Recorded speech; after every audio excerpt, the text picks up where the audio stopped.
Coming up on today's show, the Revel 132nd Heinkel HE111, parts 1 to 3 of that have gone up over the last 2 weeks, so we'll be having a look and seeing how we're getting on with that particular kit. The Revel 148 scale Tornado, the last 2 parts have been up over the last couple of weeks, so we'll be having a look at that kit and our final thoughts on that particular build. Tamiya's British 135th scale Mark IV tank, absolutely brilliant, loving this build completely. We've got all the construction work, so we'll be looking at that one. The live shows, we've had 2 live shows obviously since we last spoke, so we'll be recapping on those. Iwata cleaning kits, been sent a few bits and pieces, very interesting stuff, so we'll be reviewing those in the review section. Post-apocalyptic mayhem SIG finished, some great entries in that one, so we'll be having a look at the final reveal video of that. Scale World, the IPMS show at Telford is on next week, so we'll be discussing that. We're there as normal with all the team, so we'll be talking about exactly what's going to be going on, plus all the news and gossip. Hello, welcome to Flory Models, I'm Philip Flory. First off, I have to say, a massive thank you to everybody over the last couple of weeks. I have received literally hundreds and hundreds of messages of condolence and everything else. Who would have thought a dog would have got to everybody as much as he got to me? As I said, tried to do a new show last week. It wasn't going to happen because every time I sort of mention this, still got a lump in my throat now. As I say, Harvey, some of you guys, especially in the early videos, we've probably seen him. I used to bring him up a lot more, but as age got on him, and he was 16, he was literally under here. He has a bed literally there. That's where he is, and that's why a lot of you have mentioned that. Now you mention it, you used to hear things like his collar, you know, getting itchy ear, or he'd walk up and move around and all the rest of it. But as I said, Harvey has been with me through every single video build I've done. He's always been here, and he was my little life, and as some of you know, I went through a particularly nasty divorce and that many years ago and everything else, and he was my best mate, yeah, quite frankly. And it was really a hard decision we had to make to actually have him put down and put to sleep, but he did go very, very peacefully, and he was good enough that it was done here in the home as well. And he went, you know, in his bed, not in here, it must have been in the kitchen, but on his bed in the kitchen with his head on my lap, and he went very peacefully, very beautifully, and I couldn't have asked for a better end. And quite frankly, if I could go the same way, I would, because it was done very, very nicely. But a massive thank you to all. Thank you for all your understanding and everything else. But I've even had cards sent here. I must thank everybody who sent cards. As I said, there's just so much of it, I haven't had time to actually individually go back and answer them all. Emails alone, it's over 100, and I hate to do that thing of sort of copy and paste, so if you have sent something, I have read them all. I must admit, it took me a couple of days. It was only until really beginning part of this week I went through them all, because otherwise I'd start reading 1 or 2 and that was it, I'll be off again. So who would have thought we'd all be so soppy, but it just shows what a nation or world of animal lovers we actually are. And as I said, I know it's not just me, I know you guys have all been through similar things and everything else, but bless him. Those of you who watch the new show, we've still got Lola here. I know some of you mentioned about, you know, obviously time we're here when you can get another best friend. I've got one as well, Lola. If you haven't seen it, that's our 4-month-old puppy, Lola, who's a black lab as well, which Harvey was teaching her the ways. It's like a little Yoda, bless him. But as I said, we've moved on and everything else, but a big thank you. Obviously you'll always be with us and part of us, and probably still hear his collar jangling as we go and everything else. But as I said, really a bit tricky for me to do a new show on the Friday, because as I said, he was put down on the Friday. I tried to do the new show before, but he was put down around about midday on Friday, so that put pay to that day completely out the window. Anyway, what that did mean is, though, everything carried on as normal. It's just literally the new show didn't. We still did the live shows and everything else like that. So there's quite a bit of catching up to get on with. First off, I can't pick it up. It's not wet. It's just standing there like that as a fit. The HE111 is coming along really, really well. The photo etch, there's a lot of photo etch to this one. It's tons of sheets, and already I'm taking small shortcuts. I've done the wheel wells for it, I must admit, but the Bombay, you might see here, I've built in photo etch. Well, I haven't built it in photo etch, I've built it in the styrene. What I'm going to do is also build it in the photo etch as a standalone part, which is going to be an extra part that will go on this. The build itself is actually going to have the plastic ones internally, and I know you're probably thinking why. It's just because we need to push through with this and get it done, and I want to spend a particular amount of time showing about doing the photo etch and something else like that. So by using the actual kit parts in the engine, in the Bombay, because let's face it, you're not going to see it, it'll be easier to sort of, you know, push that build forward. I can continue building that forward, and I can do like a day with the photo etch and explaining it and working with it, bending it, gluing it, soldering it. We're going to look at all the different ways of working with photo etch. So it is all still here, so I don't think I'm taking the easy route out and copying out of it. It's just that I can get on with the build and push forward. I'm using all the photo etch that I want to for it. So we've still got things like engine grills have got to go in there for the radiators. The cockpit's obviously had the full one, it's going to have the externals. It's just that I am thinking, really, the bomb bay, are you really going to see it? Probably not unless you're going to get underneath it and have a good look, and trust me, with this particular kit you're not. So what I thought would be nice with it, if we had the bomb bay as a separate piece we could display with it, okay, to show the detail and everything up. So we might actually even detail this even more, okay. So I'm thinking, you know, obviously lead wiring, a little bit of styrene, things like that, to make a complete bomb bay showing it. So we've got the bombs all made up here. These will be cleaned up and painted so they can be shown in this particular rack to see how it's like, because it seems a shame to lose all this gorgeous detail in an area really you're not going to see it. And as you know, you guys who are watching this build, you'll know this is how I work with photo etch. I don't use what you don't see. Personally, if you're building this, you can get better aftermarket parts than messing around with the bomb bay, shall we say. The wheel wells, don't get me wrong, they're quite nice, some very nice detail in there. The cockpit one, pretty much a must, because it really does liven it up. And the external set, bomb bay, not too sure about that one. So as I said, that's why I'm doing it as a separate, so we can still see it and it can be displayed as a side part to it to show the workings, because day to day you're not going to pick this thing up and show your friends it upside down. So this way we can have it all on display. So the next part was supposed to go up yesterday, but I got a little bit sidetracked. So that is part 3 is up on the site now. Part 2 went up last week. Part 3, then obviously there will be part 4 next week, which will get you just a little bit past you. I'm going to do another probably about 15 minutes worth of filming. So what I'm going to do is finish off the entire wing section. We're going to talk about rescribing and taking care of all this detail down the back and everything else. And that's what I mean by, because these are done now, it's in, I can push forward with it. Yeah, if it's a separate, you'd have to wait another week before you get another part for it. So that's that one out of the way. Loving the build, great thing, it's huge, it's big, it's lovely. The other thing as well, Tornado, finished off, as I say, the penultimate part was last week. Monday, the last part of this went up onto the site, so don't forget, the parts are going up every, technically, Monday, Wednesday and Thursday, apart from today, I'm a bit late with that one.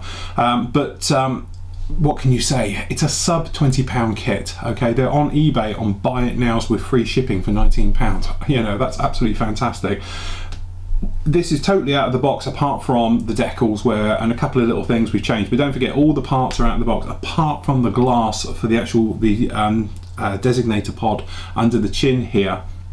Obviously that one we've scratch made, we did it with super glue, pretty straightforward. There is aftermarket ones available now if you wanted to go down that route, but generally I have to say, you know, I just love Revel kits. I know I say about, obviously, you know, Tamiya as we got here, and I talk about Hobby Boss a lot, and Trumpeter, I like them, but you're still paying a price for those particular kits. And okay, the level of detail might be a little bit better than Revel, shall we say. I know everyone's going to cringe now, but they're really pushing up the layers now and coming up to the forefront, and they're knocking on the door of Hasegawa and Tamiya now in the way of kits going together and you know, the details inside and everything else.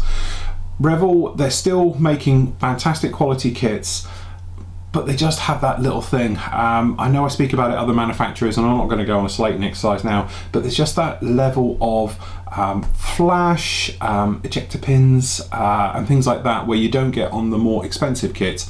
But you can be totally forgiven because this thing's only 20 quid, and that's the thing about this, £20 for a kit these days. What can you really get for 20 quid? Nothing, okay? This, you can get a kit and build it out of the box, just as we've done here, to go round to give us an absolutely stunning build. The only thing we did differently, as I said, we added a little bit of seat belt work, and I have got, this is the stupid thing about it, I bought the resin seats for this particular kit to be the replacements, but by the time we did the lead wire trick to make seat belts and harnesses and things like that, I don't think there's any difference, because when I look at them and look at that, I think, yeah, well, we'll stick with the kit ones. Absolutely loved it. The flaps and that, everybody spoke about that they're wrong and they're horrible and all the rest of it. I didn't find a problem with it. Went together for me, no problem at all. My only bugbear, and we speak about it a lot, is this slat business on the front. why it's not just molded into the plastic like any other Hasegawa kit or Tamigawa kit, where you would just literally cut them off if you didn't want to have it with the slats deployed, and then you could just sand them in and then just close them up, is beyond me, because I don't think anybody's going to have it in various positions. And that's the thing, you can vary the depth of these front slats hanging out, but to line up all the parts, so you've got you've got 1, 2, 3, 4, 5, 6, 7, 8, 9, 10 parts, and they're very small. For all the drives and the hangers that go on the bottom here, to get those in was a particular nightmare, and that was the only problem bit on the kit. Some of the actual seam lining and works like that, like this being a lower separate panel, went together brilliantly with no real filler. There's no actual filler, proper filler involved with this kit. There's a little bit of weld action going on, but as it comes to filler itself, there's no filler used on this kit whatsoever.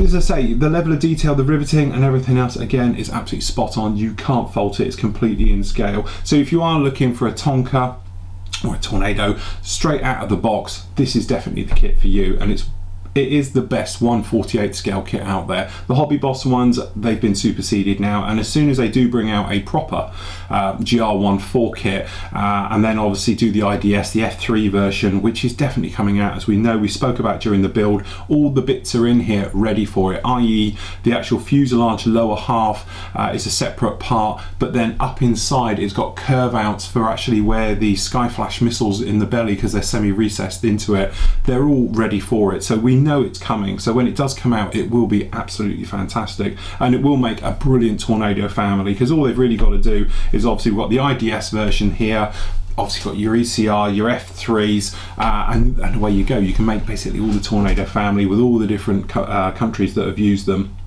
and it is stunning. But it's just that thing, £20, yeah, £20, you can't do anything for £20 these days, and it's a lot of plastic, has a lot of detail and everything else. So if you're looking for a Tornado, go out and get this guy. Have a watch of the video build of it, because there's a couple of little things I do in there a little bit different just to help things along. You know, problems with the kit, what I don't like about it, as you say, just the slats. These stabilizers, I've glued mine because that's a horrible design the way they work, so that's pretty rough in there. And my really only proper bugbear is on the back between the engine's exhaust. It could do with a proper cog detailed system at the back, because it has gears that intermingle for actually the reverser buckets, which are beautifully designed, by the way, and go on an absolute treat. But it would be nice to see that next level of detail back there, just to sort of make that proper, because when you look at the arse end, to be honest, of a Tornado, it's what you see. It's very mechanical back there and everything else. And if I remember to put it in, there's a clip here of a great shot of a Tonka putting its thrusters in reverse to get rid of some water. Let's see if I can find it. I happened to be stood behind one when it did one, and it's absolutely brilliant to see it in action. This is faithfully moulded. It's not like the Hobby Boss one where it's in the open position, and that's it. So really, really nice stuff. Lovely detail all the way through, and a lovely kit to build. Well, next up, I said we were doing quick builds. Hey, this is definitely one of them. We've got here, which does work. If I can give him some obstacles. All right, I know these aren't going to challenge much, but hey, look, he does actually go along, and it traverses and everything else like that. So really, you know, it's amazing. It's a beautiful kit. This is the Tamia MarkV male. Let me just grab him before he goes and runs something else over. That's motorized. By motorized, it's basically got in here, which you can still get to it all, a battery. There's a nice little mechanic set in the back here, a lovely motor, some cogs and gears, and it's all screwed in as well, which is really nice to make a faithful representation here of the Mark IV. We know they're around Bovington Tank Museum for this one, measuring theirs up and photographing and everything else. It is spot on. But what is really lovely about this build is, to be honest, I sat down after Harvey and I wanted to do just something to get on with, take my mind off of it.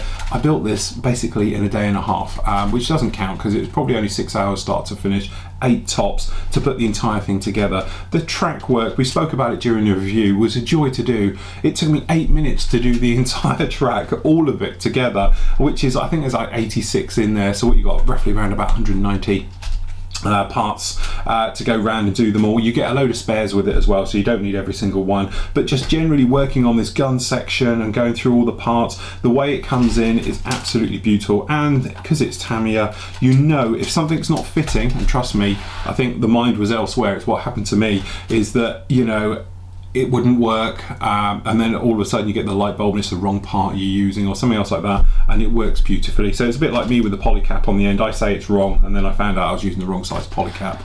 Put the right one in, now it's fixed and everything else. But what can you say? It is absolutely stunning. The track, the way it drives and everything else, if you've got kids in the family, this will really engage them. Teach them the history, it teaches them mechanics, because obviously the drive system and everything else, but it's so easy to go together. And again, you're only talking really, well, I think this kit is around about £35. It's not too bad at all. Okay, there's no detail on the inside, but if you wanted to, it lends itself, i.e. the doors at the rear, the access doors and everything else, you can have open or closed.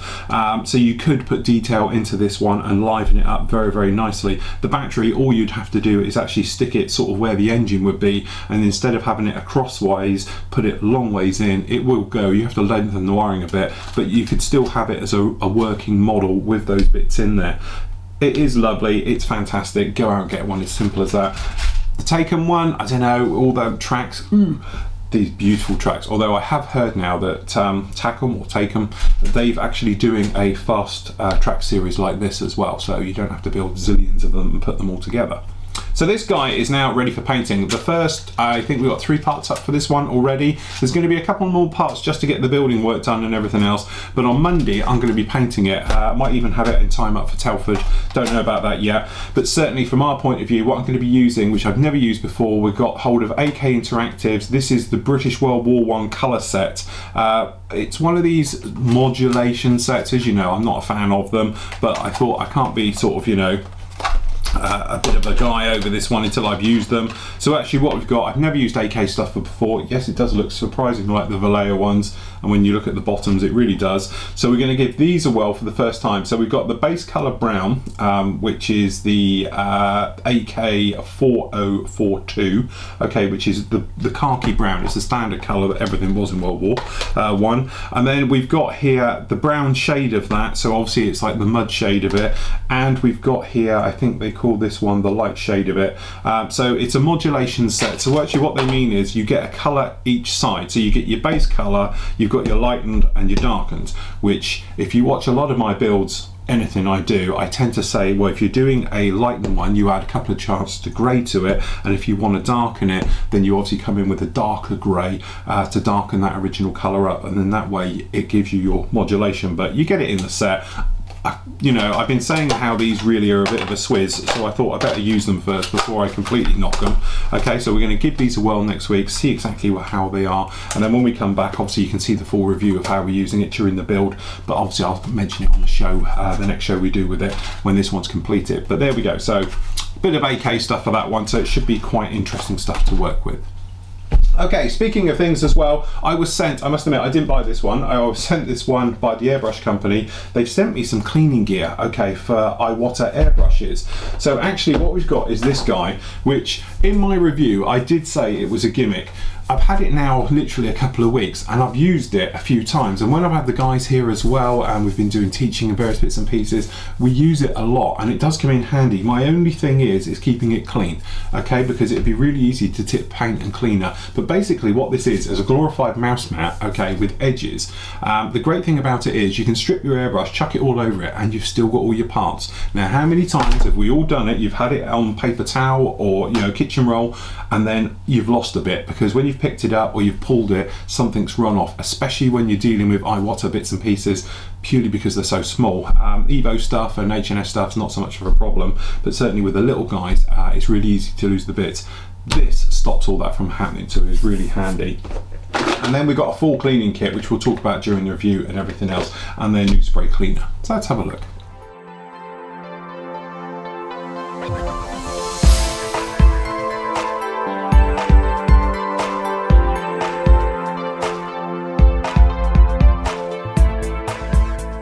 Okay, we speak a lot about airbrush maintenance, and over the last few weeks we've covered various things, and people have problems at certain stages of airbrush and things like that.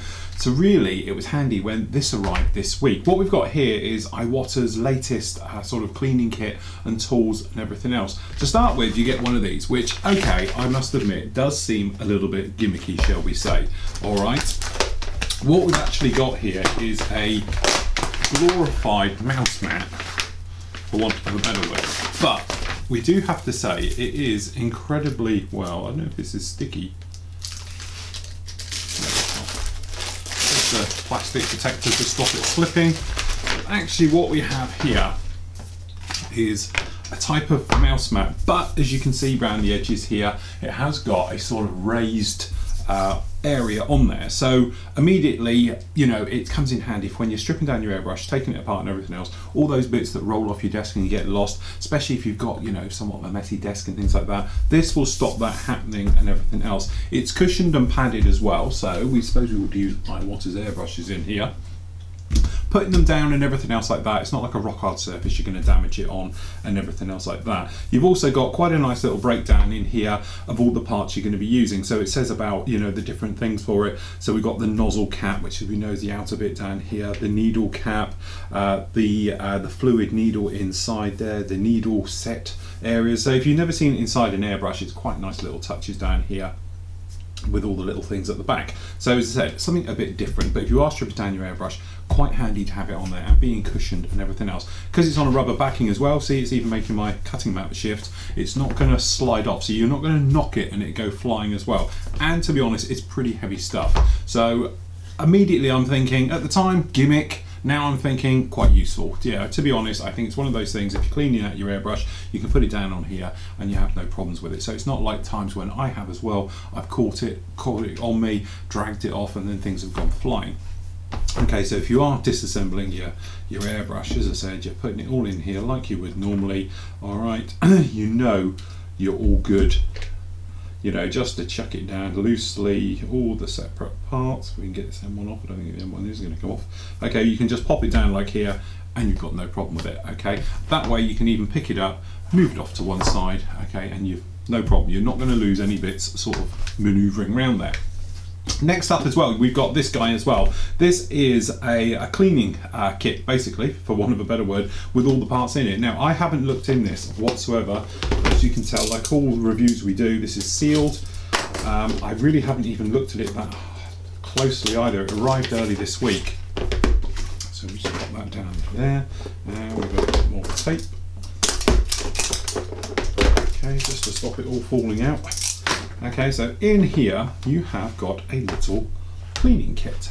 Okay, so in the cleaning kit we get a little bit of paper talking about different things in here. Have a go, great airbrush experience, bottom feed, talking about the different types, gravity feed, brushes, and obviously their use and their cleaning them and how to disassemble, reassemble. We've got quite nice here talking about various parts and that and how it is and what you would actually use them for. So let's have a look. As I said, I haven't used this airbrush for a while, so it will be interesting. So in the pack here, first up, we get this little guy. Now, this is probably the most handiest thing you're going to have if you're an Iwata airbrush user. As I say, trying to get in here. I was trying to get in nicely, but we're going to have to go in the old-fashioned way. We have this. Okay. Now, a lot of you are thinking, what is that? This is obviously the perfect size tool for removing nozzle needle ends and things like that, one would assume, without destroying them, or I'm hoping that's what it's for. I don't know about this particular one. Let's try on another one. What we got down here for the Neo. Just seeing how the difference is going to work in here. So we're just going to whip the needle out of the Neo. Okay.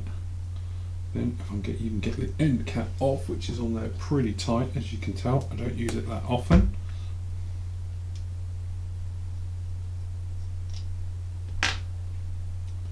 Now I am hoping for this little guy goes in here to take it off. And immediately we have somewhat of a problem, so let's go back and look at the instructions because it doesn't seem to fit. Okay, so it's talking here, place the Iwata needle wrench flush across the side.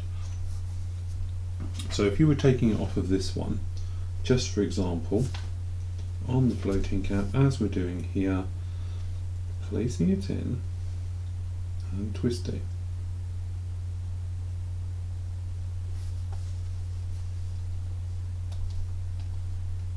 No, see, it's not working as advertised, guys.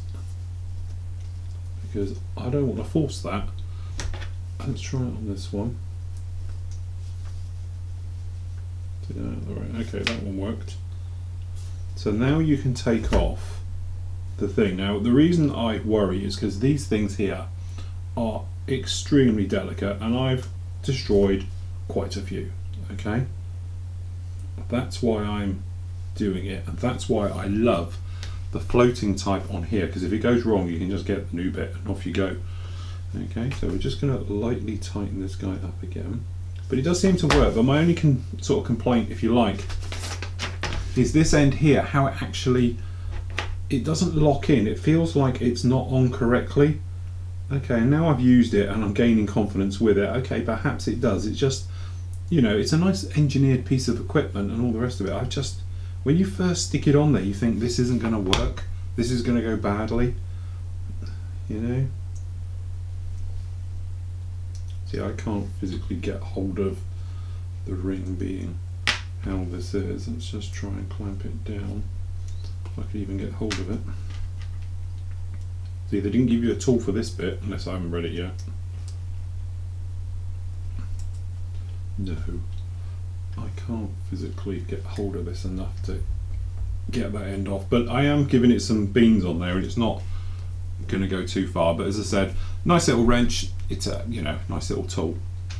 So what else have we got in here? We have here, seeing all these different things, we've got some wipes, fast acting disposable wipes and all the rest of it. So these would assume are for your needles and things like that. Very moisture, as you can see. You see the bubbles on this? It's quite a nice touch. We're going to put them down now. Needle on this one, let's see how it works. So when you're cleaning your needle, obviously always pulling, never pull, push. As you can see, the soap coming out of this, and as I say, deliberately we've got a very dirty needle in here. Okay, so we just do this end, cleaning it off, and as you can see, got some pretty much good dirt on there, so those work. Now, are they better than any other type of wipe you could possibly get? I don't know. You get 12 in the set, but it's eaten all that crud, or some of it, off. Okay, no problem at all with that. So if we just have a clean with our normal one, we've got nothing coming off the tissue at all. Pretty good, yeah. So those seem to wipe. So you get the studio wipes. We've got in here pipe cleaners, which you don't hear of those much these days, but you've got your standard type of pipe cleaner.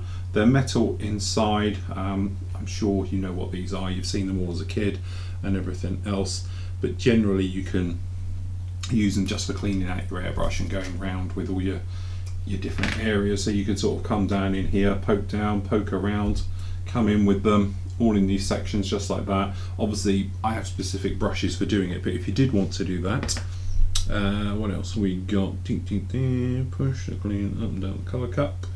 Right, okay, so you've also got in here these little guys which are more accustomed to what I've got, which if you've ever seen the little dental cleaners for your teeth, this is what these are. Okay, so actually what you can actually do is come in and go through it like that. Obviously you can go down, they will bend around, as you can see, they sort of come through and up and everything else, so you can go in both ways, or hopefully it does, it reaches quite nicely up in there, as you can see. Okay, they seem to work quite well, very nice with those. And then, you know, if I could, let's say we're not going to try it down that one, but if you were in here, for instance, because you didn't want to get the nozzle or the needle off, you can come in and give it a bit of a clean out down in here, just like that, which we'll try in a moment with the next product. Okay, we've got, which you'll see me use a lot in my videos, this is the old-fashioned super lube, no sniggering at the back. Okay, I've got the bigger version, hey, somewhere, airbrush cleaning drawer, which you see me use this a lot of one. Obviously I've got the big one here, which I said I've had this for ages and we're not even halfway through the bottle yet. Okay, so that's really handy stuff to have. We've also got this guy. Now this is what intrigued me. Okay, he says if you knew how to get into it. Okay, so what you actually have, when it has, it's got a little built-in light. Okay, now the idea being is, this is how it's supposed to work. Let me just see how it is. You can actually hold it up to your item, and because it's got a light in it, hopefully try and do this so you guys can see it. There we go. You see, you can magnify your tip, and it's illuminated it, so you can have a good look at it. And then obviously this tiny one down here, if I can line this up, there we go. You can see how this works. So you can use it for magnifying to look at the tip to see if you've got any damage, how well rounded it is, and everything else like that. Okay, so if I just try and work this angle so you see it, so you hold it like this, and then obviously you can magnify right in there to see if you have got any splaying out. And this is something we spoke about before. And you can have the lights on or off as well, which is quite nice. But you've got a times 60 for the small one, and you've got a times 30 magnifier on that. Oh, actually it's a blue LED, so it cuts it from white to blue. Hey, very good, I'm impressed. And it's all on off down there. I don't know how you would ever change the battery or anything else like that. I think it's perhaps a 1-bit unit, unless this obviously peels apart, but I'm not going to wreck it now. But that's quite a handy little tool. Okay. Last up in here, we've got some airbrush cleaner ready to use, fast acting and all the rest of it. I'm wondering if this is what this is. Fast acting, odorless safe. It says the same blurb on it, so I'm assuming this is what it is. So if we just give this a little test, I don't want to ruin my little Mac totally. But we have got down here to put this stuff on test. Now you know how I normally do my cleaning. That's the Eclipse. Where's the Iwata Neo? Okay, so this is our normal one of doing. So we're going to put a few drops of this in here. Is it a sealed top? Yeah. Otherwise I'll be squirting there forever. Nothing happening. Okay. So this is supposed to be a nice airbrush cleaner. So we just poke it in the end, and then we've got our little guy brush down here, and he should fit down in this area. It says leave it for 15 minutes and blah blah blah. Okay, now admittedly this Neo gets the hard work out of my airbrushing. It deals with all the stuff I hate, so I don't want to put it through my nice airbrush. And that's the nice thing about having a few airbrushes, you can delegate some of them to be the horrible stuff. But I am getting cloudiness in here now. I can see various things going on. So what I'm going to do, we're going to blend a pipe cleaner. Okay, we're just going to do it so it can do this top area. So getting up around here. All in there like that. And then give this a bit of a jam. All in there. Then obviously we've got other size ones. We've got a small one down here as well as a large one, and we've got a green one, so you've got various sizes and flavors in all of this. Now as I said, this is my horrible airbrush, which gets the horrible, but you can see that this here is actually going a nasty color, which is always a good sign.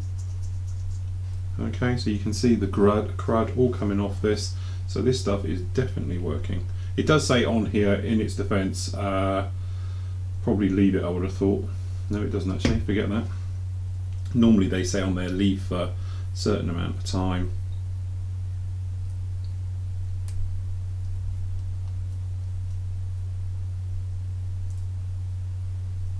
Okay, now this does seem to be working quite well because I've got various dirt and everything coming out. I'm spitting stuff out at the end now. And as you can see, we've got hardened bits of stuff all falling out of this now, so we'll just give this a quiet wipe up. I'm going to grab an air supply. Grab an air supply.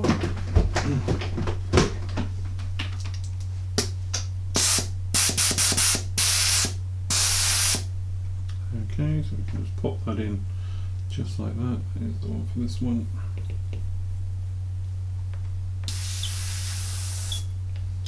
And we got the needle, wherever it is, on the chuck still.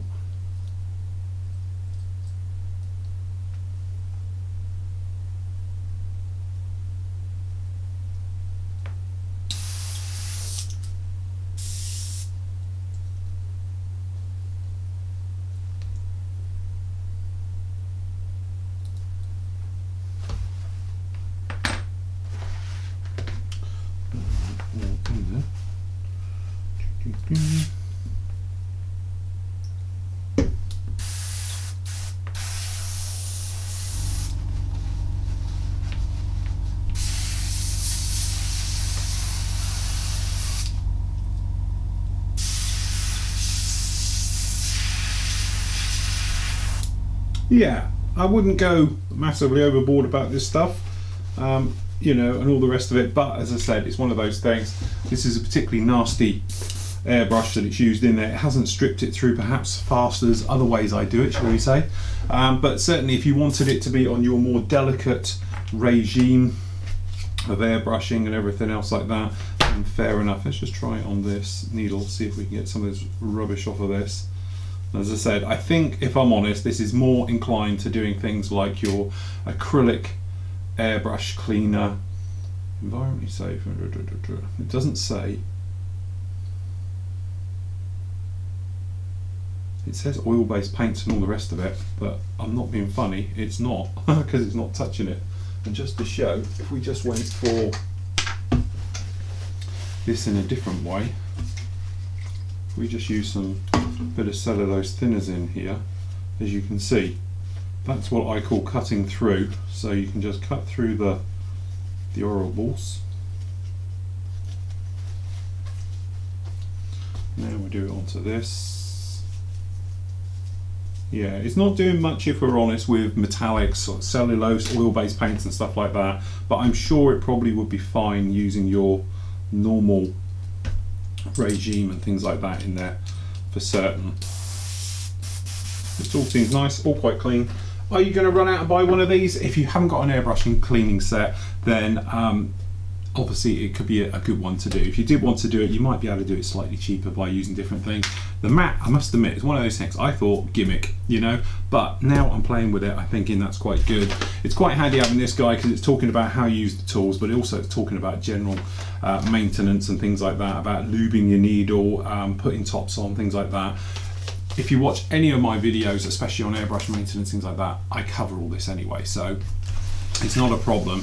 But as I said, if you haven't got anything to clean out your airbrush, then buying a kit like this, having it all in there, is probably quite a nice touch. If you've got a few bits, probably you're not going to stay away with it. I can't imagine many people running out to buy a nice cutting mat, not cutting mat, padded mat for doing your airbrush cleaning. But as you can see, with your parts on here, it does work because it does stop them all literally flying off and going off into the sunset and everything else. The one thing that is extremely good, which it could have been, they're out already as a separate, but is the little wrench tool for coming off the end here, because this little guy, if you've got an Iwata, get one of these. If it's a separate, get it as a separate. If it comes as only part of a kit, buy it part of the kit, because that is an absolute fantastic job and something I'll be using all the time, even though I still can't get the end off of this one.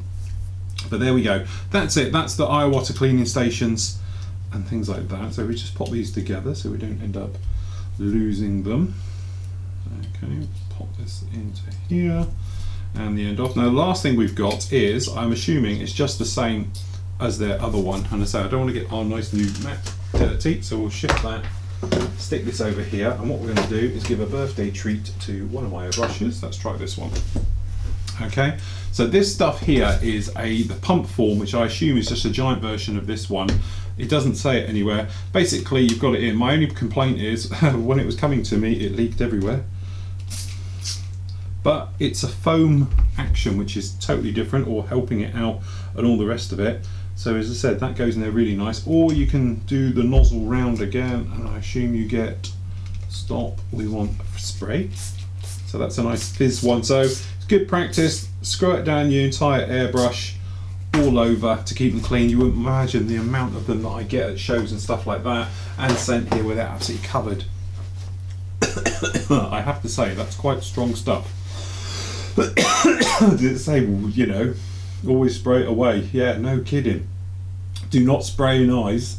God, that definitely goes down your throat. So anyway, there we go. We'll just give this a clean up. So as you say, you can go round. I'm hoping it doesn't take all me writing off and everything else. Okay, feels nice. No tackiness, no stickiness, no nothing else like that. This should be pretty clean in here, if we're honest. We'll just have a look-see. This is his foam stuff, as you can see, going down there. As I say, it was a clean airbrush anyway. It could be one of those things. To be honest, I used to have an airbrush cleaner a long time ago that was something very similar. See me mat skidding everywhere now. That was, I can't remember who the company was, but that was quite handy. I now know I use my other one quite a bit, but you can see we've got dirt coming off of here, just off the tip and everything else. I've got some dry paint on the bottom, it's not shifting that at all. So yeah, I don't know.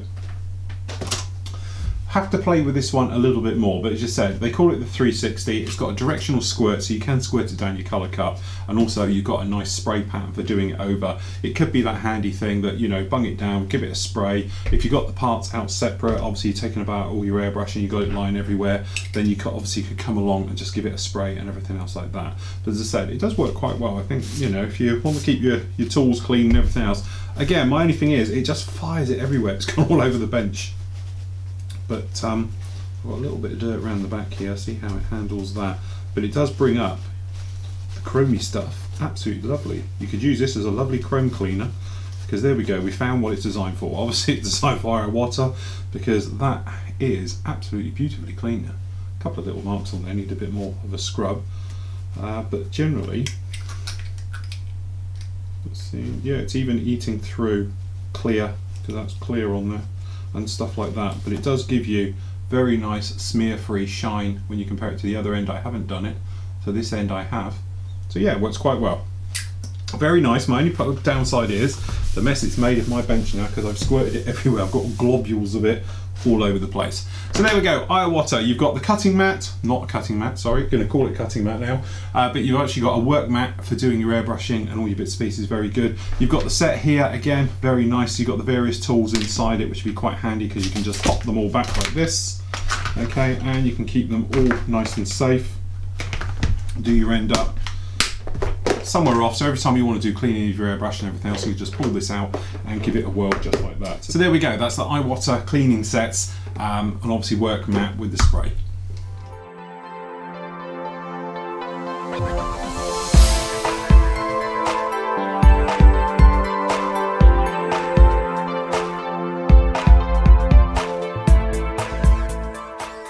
So okay, there we go. As I said, some real helpful tools.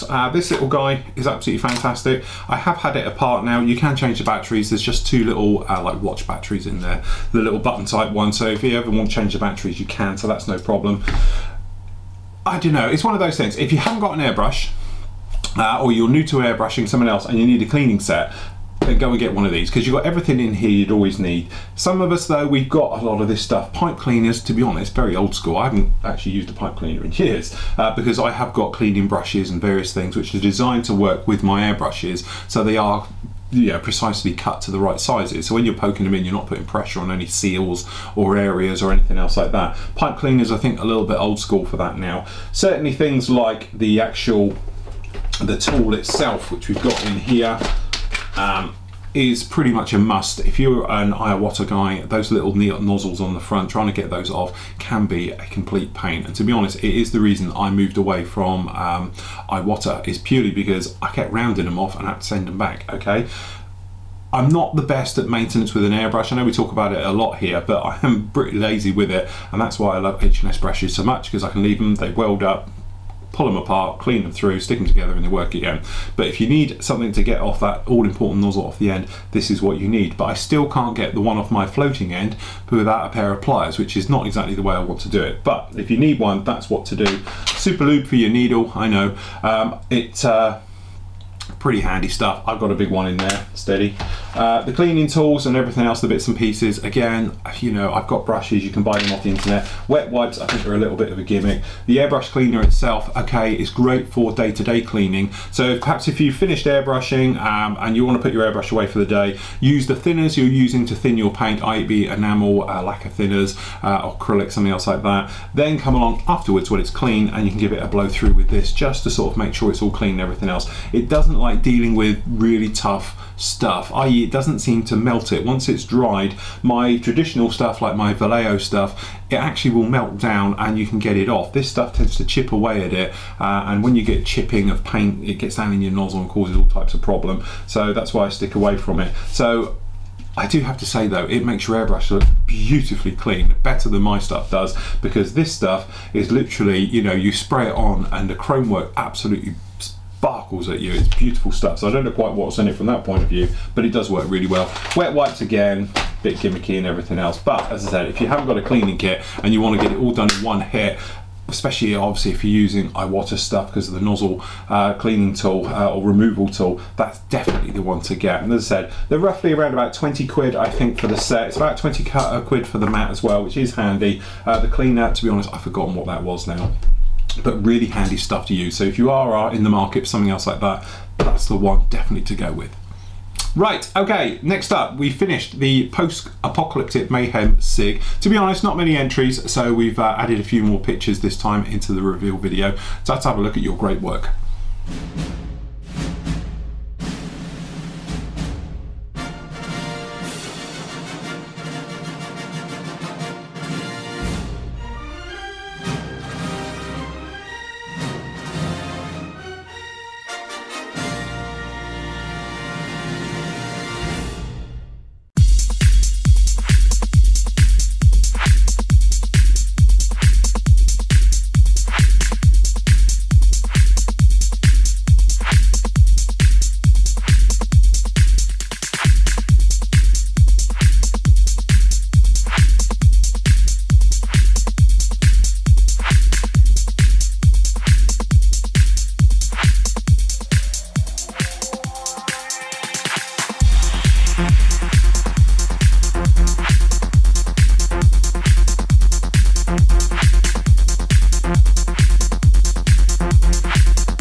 Some amazing work there, well done guys. I know, you know, I'm a classic example. I had a vehicle, I had all those great intentions, and it all went out the window, quite frankly, so apologies for that. I will finish it though on the live shows as we make our way through.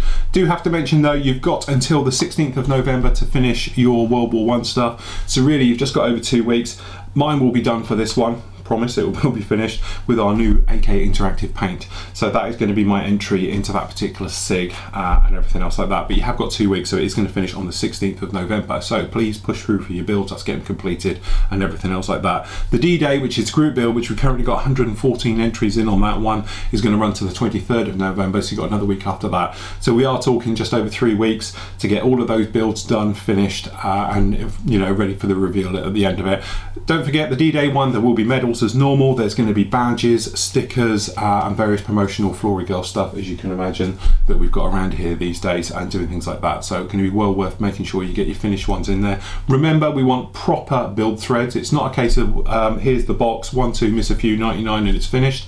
We actually would like to see proper build videos in there, okay, to make sure, you know, your entries go through and even to get the prizes at the end and everything else like that. Okay, Right, we do have to mention that we had a couple of live shows, which are always a giggle, proving very, very popular with everybody and everything else like that. This week we've got quite a full show anyway, so we're not going to have time to show any of the highlights from them, thank God, and everything else like that. But they used to be 2 hours. Now I don't think me and Sid have done one less than 3 hours now for the last couple of weeks and everything else. But we've done quite a few of these shows now, proving very, very popular. If you haven't seen them, don't forget, members, you can watch them either on the main site in the live section on the main site, or certainly if you look in the actual live section on the forum, you can watch it in there. You can post and comment on both. Still, people are getting a little bit confused how you post and comment and talk to us when we're on air. Don't forget, it's just in the forum, so there will be a thread running live as we're on air, and my glamorous assistant Sid goes through all of that, or our guests that we have in, and can answer any of your questions, and we basically go through it and everything else. So as you said, there's quite a lot of information in those shows. They're great for having in the background whilst you're modelling and everything else, if you can put up with me and Sid. But as I said, we do little tips and tricks and everything else. One of the questions I was asked this week was about, can we categorise them and perhaps take clips out of the shows so everybody can see it, the wide audience? It could, but it's a massive job. It's going to tie me up to actually sit down and to edit those shows into the tips things, because this week we covered about tinting canopies, and I did it live on air, and we tinted one of the Typhoon canopies using a mixture of clear and smoke, Tamiya smoke, made up a batch, and then we did dipping throughout the evening as we were on air, things like that. So if you want to look at that one, that's in there. But generally the tips and tricks, if I can show you live on air, I will do, and everything else. But what I will do is we'll make it as a free to view part on the site as well. Every now and again I'll pop them up, so if you're not a member you can see them as well. Just keep an eye out on our Facebook page, and certainly our YouTube page. The other thing as well, loads of people are asking me about is obviously the YouTube page carries all the videos we do, but if you're not a member you won't be able to see them. You have to be a member because those are locked away in a private section, so you do have to be an actual member to see them all. All the ones on there obviously are free, open to the public. The builds, for instance, they're on a separate system and everything else like that. But certainly from a point of view, if you're a you know, a subscribing member, have a look on the site. It will link you then across and you can watch them on both. A lot of people have been asking about the review section, because I haven't updated it now in probably at least 6 months, maybe 9, or maybe even a year in some cases. Some of the videos we lost when we came across, because obviously we had to shift something like 800 videos across now onto YouTube and everything else like that, so it took a lot of that time, and we did lose a few during them. What I will do is I will redo some of them again and just poke them up there, and away we go. Because I know a lot of you are asking things like the Hobby Boss stuff, some of the reviews, they went wayward during the move and everything else, so I will redo them and we'll post them up there. I intend to get Telford out of the way, and then I can have a bit of a breather, and then what I'm going to do is I'm probably going to have a week just playing with the site, trying to get everything back up. So I'm going to cover like the review section, get that up, get it all properly categorized, and everything else, so you can just go through. Because on the review section I've done, as you say, usually I do 2 reviews a week, so you're looking at, you know, as you say, over 100 a year reviews that I put up on there. So it's just a case of keeping them up to date, fresh, and moving through and categorize them in the right places so they're easy to find. Somebody asked me the other day as well about finding various things. Don't forget, the search bit on our site really does work very, very well. If you do want to find a review, or I've talked about a section in one of these videos as well, the new show ones, I do now time code and timestamp and tag each thing I do. So when we're talking about perhaps doing a review as we've done here, it's normally a standalone, but if it's not, what happen is that it will be there and it will say, you know, the review for it was at, you know, 35 minutes in or whatever we've done it on, and then you can just click on it and it will take you directly to that video and to that part on the main site as well. So you don't have to go off anywhere else and find it, but just literally go in the search, type in your words you want there, play with the keywords as well, you know, just to make sure. So I might say like painting wheels, okay, put in there painting tires and things like that, or just tires, wheels, things like that. Just use different words of it, because sometimes you might be thinking a slightly different way of wording it than I was, but it does work extremely well, and you should come up with anything I've ever done in the last 7 years now is on that site, so it will definitely be in there. So it's well worth taking your time, have a look at the search, especially if you're trying to find anything. I know the forum one a little bit different, we always use different wording and things like that, and it's so big and huge now, it's very hard to track things down, but certainly on the main site itself, have a look. Little classic one, somebody asked me the other day about the bombs, about painting the banding on bombs, so I just typed it in the search, came straight up with it, clicked on it and viewed it straight away. you know, then I sent the person the link. But as I say, if you would do that, it saves everyone a little bit of time. So there we go, right the way through. Okay, right, Telford. Big thing. This is our 7th year, I do believe, at Telford. We've got our usual big stand. We're in the same place, which we're in Hall 2D2, or next to the toilets. So you can't miss us when you come out of the loo. Come out of the loo and turn right, and we're right in front of you as always.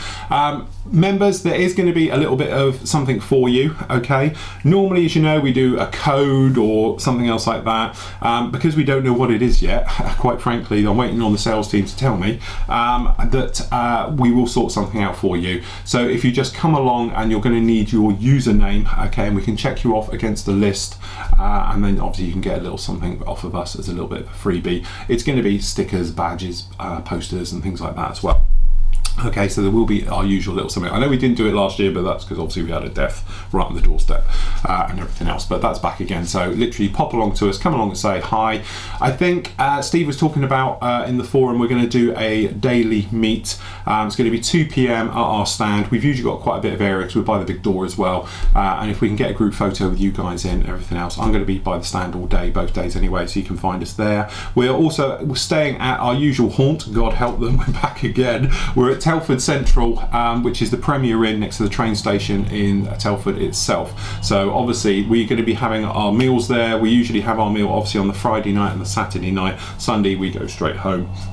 I usually get back about 1 in the morning and everything else, but certainly, you know, if you want to come and join us, obviously for drinks before or the meal or anything else like that, then please come and do so. I know loads of you are staying in the same hotel as us this year, so we shouldn't have a problem with all of that. We're going to be leaving here early, around about 10 o'clock on Friday, to get up there around about sort of 2 o'clock, 3 o'clock on Friday, set up our stand and everything, so hopefully we'll be in there and in the bar area of that said pub next to the actual Premier Inn Central by about 7 o'clock, which is better because normally we're still setting up then, but this year we're going to be a little bit earlier up there and over there. So if you want to come and see us, absolutely. Same goes obviously Saturday night, we'll be in there, as well as all the gang. So everybody you see on film here and everything else like that, I think most of them are going to be there as well. So loads of fun for everything to do.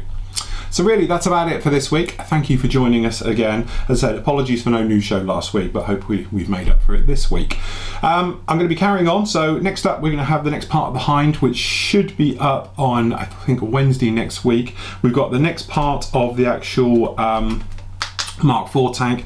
Obviously he's going to be talking about building it. I'm going to be painting it next week. You're a little bit behind, so we're going to get that one done as well. So that's going to go up on Monday, and then on Thursday we're going to be starting on, or would have started by then, we're going to be doing the Meng Ford F350 pickup truck. And when I'm at Telford, I'm going to pop along and I'll be looking at pearlescent paints and things like that, because I want to do a real flash paint job on this one and everything else. So a little bit different. Never done a truck this big before. It's 1/24 scale and everything else like that. So really looking forward to it. So please come and see us at Telford, because obviously there's no new show next week because we're going to be there. I'm going to take the camera, probably not the new one, but I'll be take one of the small cameras over, and then we can obviously try and get some film footage in and everything else like that. We're going to take loads of photos and everything else, so if you're not going to be able to make it, then come and see us on the following week's show, and obviously we'll do a Telford review and everything else like that for you. But if you can come and see us, it'd be absolutely fantastic because we're all going to be there. So until 2 weeks time, everybody, happy modelling and take care.